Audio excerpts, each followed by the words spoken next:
There are 4 big mysteries behind the God Valley incident. Who are you? What are you doing here? What happened to the everything? And finally, you're here. Why is that? Well, we actually know why is that. What we don't know is who created the why. Gloriosa, just as every Amazon Lily Empress we know of, was struck down with a fatal love sickness and so left her position to pursue love. And also not to die. She did it to not die. This sickness is not a joke, although it is usually used for jokes. And there are a total of 7 eligible bachelors that could have stolen this previously young maiden's heart, and we're going to figure out who it was using fictional facts and fictional logic, because you can actually put quite a bit of this story together. And what I will say right now is that it's not the obvious one. The one you're thinking of, no. Not them. For some context, Gloriosa first appears in One Piece under the guise of Elder Nyan during a mushroom-related incident to inform Sweet Pea that she was essentially jerking Luffy off. But the true intrigue begins when Gloriosa recognizes the sudden illness inflicted on Boa Hancock. This virus strikes out of nowhere. I'm afraid it's fatal. The previous Empress died of this illness, as did the Empress before her. The truth is, I was afflicted by it as well, but I survived by fleeing this land. The illness that afflicts the Snake Princess is love sickness. The previous Empress died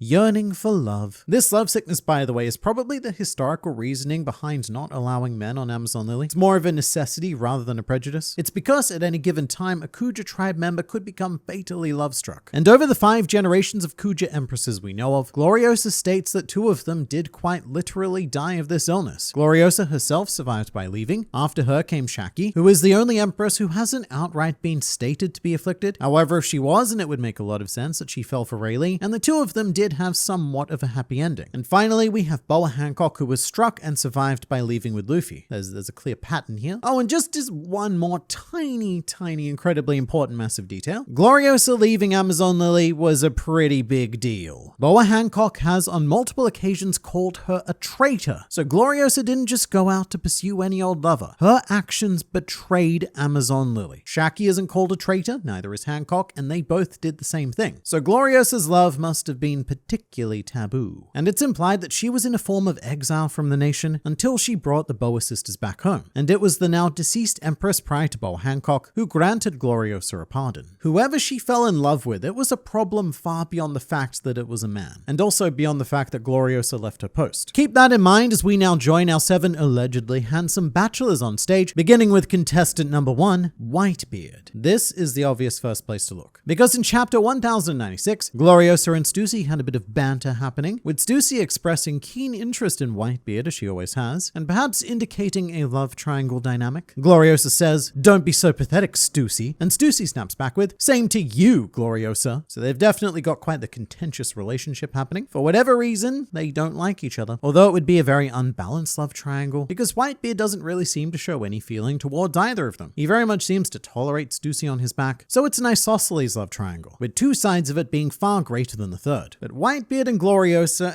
it's a pretty awkward mental image. So what do you like to do for fun? I like hanging out with the boys. That's nice. Do you have any children? Look, not yet, but my plan is to have about 1,000 sons and then rank them by how strong and how sonly they are. I'm thinking about 16 sons to command my assorted other sons. Wow, that sounds like a lot of testosterone. We don't really have, well, any of that where I come from, so look, that'll be an adjustment. But what are you looking for in a woman? The only thing I'm looking for in women is the last 3 letters, baby. Women are not my thing. It's a very classic shonen idea. Usually in your battle manga with big groups, there are love triangles that develop with all the side characters, sometimes some of the main characters, but that's never really been Oda's style. Then again, really the only thing we know about the original Buckingham Stussy is her obsession with Whitebeard. That's her entire character right now, so it's hard not to connect this to that. Stussy and Gloriosa do also have some fun parallels. Both classic, Oda-esque, gorgeous women in their youthful days, but as time goes by, they both shrank and shriveled into little old ladydom. Quite funny considering that Whitebeard kept his height. Perhaps a metaphor that he just kept getting further and further out of reach of both of them. But the most difficult thing to buy about Whitebeard is why Gloriosa eventually gave up, and why she wasn't still obsessed with him to the day he died. Looking at Boa Hancock's love sickness, I could never imagine her giving up on Luffy so long as he was alive. Whereas Gloriosa seems almost apathetic about Whitebeard pre-time skip, she does keep track of him. During Amazon Lily, she was even the one who informed Luffy about the impending war between Whitebeard and the world government. But she does act in a very neutral way, even though she knows he's in danger. Gloriosa even recognizes that Whitebeard could lose because she says if Whitebeard wins this war. If it was Whitebeard, I think that Gloriosa would have gone to Marineford. It doesn't matter how old or decrepit she may be, and Gloriosa says as much herself. I may be old, but I'm still a warrior of Kuja. I haven't nyon with it yet. She adds the word nyon to random parts of each sentence, but you get the idea. Even at her significantly advanced age, she is still a proud warrior. If there's an occasion to fight, she'll be there. And this is the love of her life we're talking about. And she would know that this is likely the last opportunity she would have to see him. So as much as the chapter may have led us to believe otherwise, I think that Gloriosa and Whitebeard had a strictly platonic relationship. And so bachelor number 2 is a relatively young contender named Kaido. So, fun fact, we don't actually know how old Gloriosa is. We can only assume that it's lots. Which is odd actually, but I'm also assuming that she's very close to the age of Buckingham Stussy, who is 76, and I'm judging this entirely on the aesthetic of the old lady life cycle, which would mean that both Stussy and Gloriosa were in their late 30s during God Valley. So if this Kaido business were to pan out, then Gloriosa would be less of a snake princess and much more of a cougar-themed queen. So we do know that Kaido was 21 at the time of God Valley, and Gloriosa was likely many more than that. But that's not really all that different to what happened with Luffy and Hancock. Hancock was 29 years old when she fell for that 17-year-old boy, and Kaido very much fits the betrayal brief. It might be considered traitorous that Kaido, he's not just a man, but he represents the worst kind of all of the men, this big, hulking, violence-hungry Oni man. But then again, at the time, Kaido wasn't the miserable, warmongering dickwad that he evolved into. He was still young, smiling, and full of hope. This was the age where he could have gone on to become anything, the hero or the villain. But the main driver behind the Kaido lover idea is Yamato, because Yamato had to come from somewhere, right? With Yamato and Gloriosa sharing very similar white to light pastel hair, I suppose it is technically possible, because Yamato was born in Gloriosa's exile years, and Gloriosa, well, she needed to be doing something during that time. That something could have been Kaido, and subsequently spawning a Yamato. There's also a very uncommon idea that Black Maria is Gloriosa's daughter, because all the Amazon Lily characters are named after flowers, and Black Maria is also a flower. Plus, as a child, Black Maria resembles a classic Kuja girl. However, due to how much she flirts with Kaido, who in this case would be her father, I think that this probably isn't it. Even with Yamato, I have a very difficult time picturing this though. So what's your perfect first date spot? Inside the giant skull of a long dead creature. That certainly does sound romantic in a way. So what makes you laugh? The suffering of others. I'm actually working on this idea, right? It's like a devil fruit, but it doesn't give you any powers. It just forces you to laugh and laugh for the rest of your life. Like I could murder your father right in front of you and all you'd say is lol. Look, if it wasn't for Yamato, I would say that this stood no chance. And even with Yamato, I still think it's incredibly slim that these two characters got together. What if we aren't looking for a pirate though? Our next bachelor is Monkey D. Garp, because there's just something about that monkey man Riz, you know? Alright, here's the logic. Pursuing Garp would have been very tricky. He's a marine and the Kuja are pirates. Amazon Lily are also completely unaffiliated with the world government at this stage. They only needed to form an alliance with the world government once they found a way to travel through the Calm Belt. So Gloriosa develops a cunning plan. In an effort to get Monkey D. Garp's attention, Gloriosa joined the most infamous pirate crew she could find, so the Garp would have to come after her. Work smarter, not harder. Oops, I've committed a crime. I hope there aren't any big, strong Marines watching, and I certainly wouldn't want them to pursue me because I'm planning on doing more crimes until someone stops me. But also, this doesn't put Amazon Lily at risk. Gloriosa is now a rogue agent because she wants that sweet, sweet monkey heat focused on her and her alone. So what are your best qualities? Well, I'm good at punching things like really hard. Get this right. I once punched this guy in the head so hard that it bent at a perfect right angle, and now he can't use it to headbutt ice anymore. Funniest part is, his entire life's work is buried under all of that ice. I totally ruined that dude's life. Garp does fit the traitor vibe though, because Gloriosa would have gone after a man who was affiliated with the world government. But then we also run into the Whitebeard problem. Garp was, and assumedly is, still alive, so I don't see why Gloriosa would have given up. Also, you'd think that she may have had a stronger reaction to meeting Garp's grandson. This is Monkey D. Luffy after all, although that's a very common problem with One Piece. Even in the early days, when people heard Luffy's name, they think he's a nobody, but at the same time, Monkey D is the most famous name in the world because of Garp. There's no way that people wouldn't have put it together earlier. So whoever Gloriosa fell in love with, I don't think they're alive anymore. It has to be someone who has left this world. And so I think that Golden Lion Shiki is a bit of an overlooked bachelor candidate, because the dude up and disappeared. Gloriosa could have spent years and years searching for him, but Shiki is well and truly gone. He disappeared so hard that he erased himself from the canon story and took up residence in a non-canon film. The thing is, is though, look, is Shiki really up to Amazon Lily standards? These empresses don't just get love struck by any old schmuck. If Shaki and Boa Hancock are anything to go by, it takes a solid 11 out of 10 to stir the hearts of an Amazonian empress, and I just don't know if Shiki stacks up to that. So who do you live with? I live with a gorilla that I dress in human clothes. Really funny because gorillas are not supposed to wear human clothes.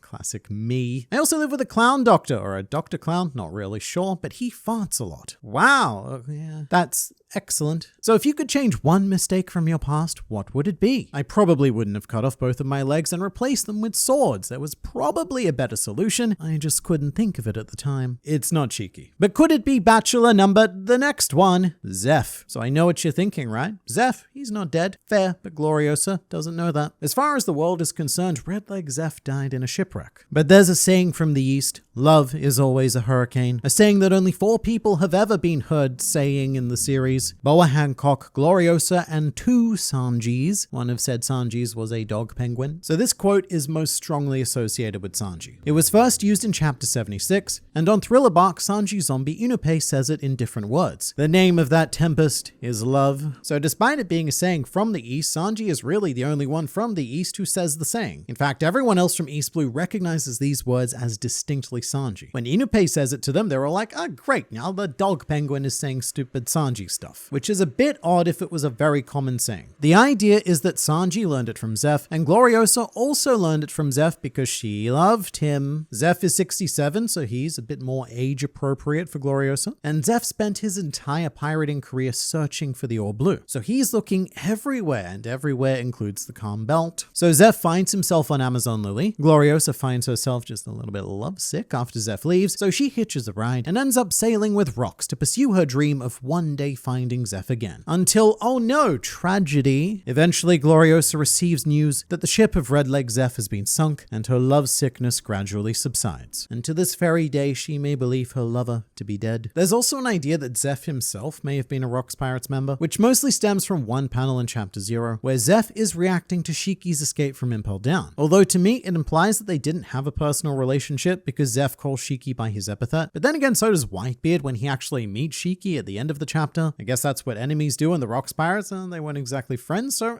maybe. Still seems more to me like Zeph knew of Shiki, because the rest of his statement could have been, the Golden Lion, eh? He was on the same crew as that woman who kept chasing me. What a pain. Also, does anyone remember Ban Ban from the Water 7 filler? The chef with a fully encompassing afro mustache who put Zeph into a headlock when they were younger, which is one of the weirdest images in all of the One Piece. But all in all, I think the Zeph idea is fun but a stretch. So what restaurant would you take me to on our first date? I'm gonna take you to a rock, throw a sack of food in your general direction, and then we're gonna sit in complete silence for approximately 85 days. Wow, we must be taking a lot of food with us.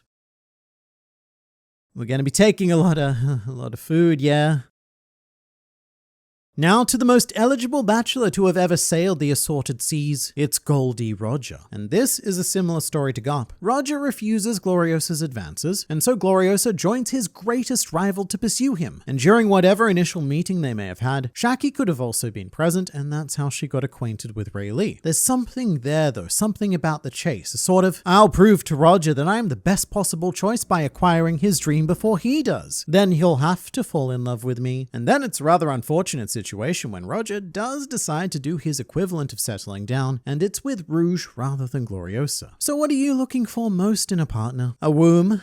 And what do you value most in a relationship? What I value most is the ability to bear and raise my child in my complete absence. Not the most romantic, but hey, it would be a great parallel to Luffy and Boa Hancock, but I think there's an even better one. Rox Diesebek is a shockingly likely candidate, because that would very much explain why Gloriosa would be considered a traitor. For Gloriosa to leave her position of leadership and protectorship to chase a man, not a good look, Gloriosa, not a good look. The reputation of Rox is so abhorrent that the world government have done their best to ensure that it was erased from history entirely. But can we really trust that? Think about it this way. If the world government had full control over the big news media empire, then they would also paint Luffy in the exact same way. And they would be doing their best to actively erase his existence to hide all of this Will of D business as well as anything Nika related. The more we learn about Rox, the more similar he seems to Roger and Luffy. So Gloriosa falling for Rox may actually mirror Hancock falling for Luffy. So what's your greatest achievement? Well, I almost overthrew the the entire world government that one time. Oh, wow, not a huge fan of the world government myself, so that's actually kind of hot. And the story is that Rox ends up on Amazon Lily, with Gloriosa following him all the way back to the New World on Hachinosu. Gloriosa joins his crew and dedicates herself to achieving his desires, which again were to allegedly rule the world. And after that, well, didn't happen. Gloriosa, due to not doing great things, was left in exile with nothing but the intangible memories of her lover. Is there any chance I could see your face? Nope, it's silhouette or nothing, baby. Well, honestly, that still makes you better than every other contestant, so you know what? I'm sold. And then Gloriosa and Rox Diesebek lived happily ever after, until Rox allegedly died, and then no one was happy for a very long time. But if you want to be happy, then you should subscribe to this channel. It's very satisfying to push the button, so go on, I dare you.